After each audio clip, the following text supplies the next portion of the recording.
Teman-teman, kali ini PD Official 1, 2, dan 3 akan memberikan penjelasan live cara menginputkan data untuk verifikasi lulusan bagi teman-teman yang mungkin ketika dicek NISN-nya itu tidak padan dengan Dukcapil atau status NISN-nya seperti di layar ini, teman-teman.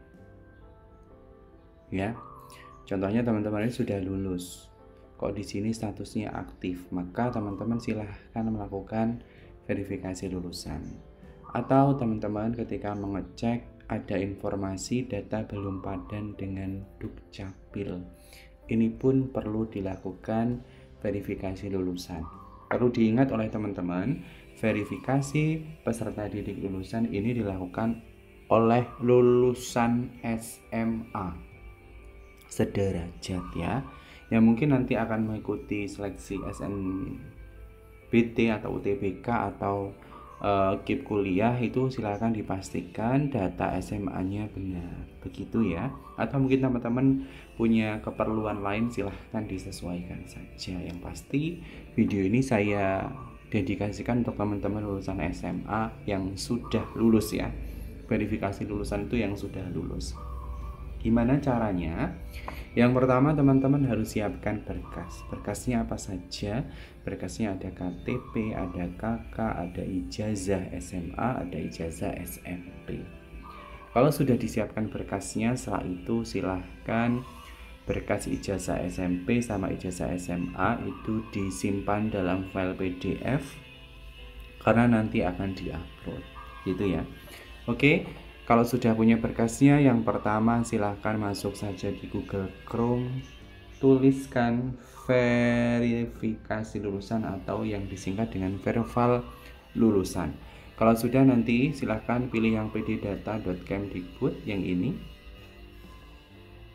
Ya, kalau sudah nanti kita akan diarahkan di laman verifikasi lulusan, diminta untuk menginputkan identitas dan menginputkan profil lulusan teman-teman ya, profil lulusan teman-teman. Yang pertama yang perlu diinputkan apa sih Pak? Yang pertama NISN. NISN ini diambilnya dari NISN SMA. Nik Pak, nik yang mana? Pakai nik yang ada di data kependudukan terbaru. Maksudnya terbaru bagaimana? Sebagai contoh, misalnya teman-teman ini punya nik di tahun 2023 kemarin, sudah buat kakak. Di tahun 2024 teman-teman punya adik. Tidak menutup kemungkinan nik itu keliru di kakak yang baru atau niknya tidak sama. Maka yang menjadi patokan untuk verval lulusan ini nik yang terakhir. Sekalipun nik itu salah. Namun kalau nik itu salah gimana Pak? Nggak sesuai dengan KTP saya terdahulu. Ya diubah. Ya, karena biasanya seperti itu, banyak yang lalai, yang tidak teliti, taunya sesuai dengan data yang sudah ada. Ternyata ada salah nama, salah digit, itu perlu dipertimbangkan, perlu diambil tindakan juga. Artinya dibenahi.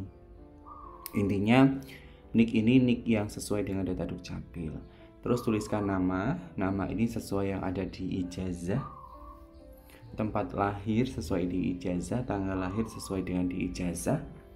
Terus jenis kelamin, nama ibu kandung, email. Ini email yang digunakan ialah email aktif teman-teman. Ya, email aktif teman-teman. Pak, kalau nama saya ini beda dengan ijazah gimana Pak? Di kakak ini Mary pakai Y, kalau ijazah pakai I. Ya, artinya data Dukcapilnya dibenahi dulu. Kalau sudah dibenahi baru melakukan verifikasi lulusan, ya, termasuk data-data identitas yang lain. Setelah dimasukkan email, selanjutnya teman-teman diminta untuk memasukkan tahun ajaran teman-teman lulus. Misalnya ini tahun ajaran lulusnya 2023-2024 atau 2022-2023. Ini ya, artinya lulus tahun 2023 bulan Mei. Nah, setelah itu pilih sekolah.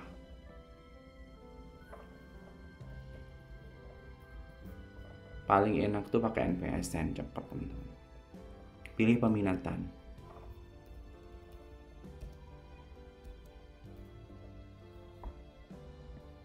Ya, silahkan dicek di ijazahnya peminatannya apa.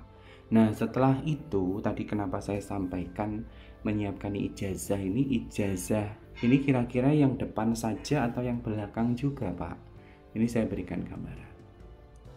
Jadi ijazah yang dipakai ini ijazah pada halaman depan saja, ya. Silahkan di-scan. Setelah di-scan itu siapkan file dalam format JPG atau PNG, atau bahasa sederhananya ialah format gambar, ya, gitu. Setelah itu pilih ini ya, teman-teman nanti klik ini, pilih file, cari filenya di mana, upload, gitu ya. Terus yang selanjutnya ini ada notifikasi kalau teman-teman belum selesai upload, nanti ada upload file tidak boleh kosong. Jadi pastikan sudah terupload gitu. Nah, selanjutnya ada profil lulusan SMP. Ini juga sama, teman-teman dimasukkan NISN. Ini bedanya kalau SMA tadi tidak menginputkan NISN di bagian ijazah, kalau ini diinputkan NISN SMP-nya, ya. Gitu. Kalau sudah itu pilih file atau upload file. Pak, filenya depan aja atau belakang? Atau depan belakang?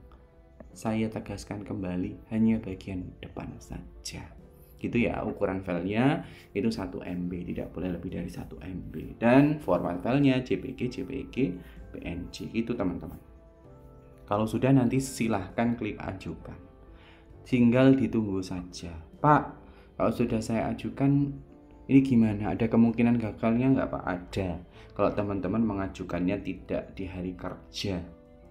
Ya, misalnya teman-teman uploadnya untuk pengajuan jam 10 malam. Itu juga akan mempengaruhi. Atau teman-teman itu melakukan verbalnya hari Minggu, atau di tanggal merah, di tanggal cuti itu juga, atau hari libur. Itu tidak bisa, ya. Yang bisa saya sarankan teman-teman itu melakukan verbal itu dari pukul 8 terakhir sampai pukul 16. Tapi yang paling aman itu pukul, ya, jam-jam produktif teman-teman, atau hari-hari produktif, bukan hari libur, bukan jam istirahat. Begitu ya teman-teman. Hari libur itu kapan ya? Jumat, Sabtu, Minggu, atau di tanggal merah, atau di hari-hari besar. Itu juga perlu dipertimbangkan, ya teman-teman.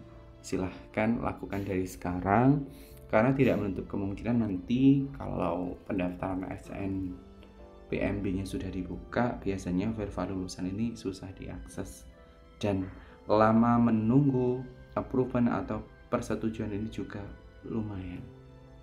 Jadi supaya terhindar dari itu, dari sekarang teman-teman cek NISN, ya. Kalau lupa ini saya ingatkan. Cek NISN itu gimana sih, Pak? Ini cek NISN. Ini nanti silakan teman-teman cari NISN-nya. Nanti hasilnya bagaimana? Tadi sudah saya singgung nih. Kalau datanya seperti ini, ya, saya perbesar. Datanya seperti ini, teman-teman statusnya sudah lulus di tahun 2023 dan sedang tidak ngapa-ngapain, mau ikut SNBT 2025. Harusnya di sini statusnya tidak aktif. Kalau di sini statusnya masih aktif, ya lakukan verbal. Atau kasus yang kedua, nih teman-teman, datanya ada, tapi ada informasi data belum sesuai dengan data kependudukan, ya silahkan lakukan verbal juga, gitu ya. Bisa dipahami teman-teman? Jadi seperti itu informasi yang bisa saya sampaikan. Terima kasih. Apabila teman-teman butuh penjelasan lebih lanjut, tinggalkan komentar, atau teman-teman bisa DM di Instagram. Salam data, salam literasi.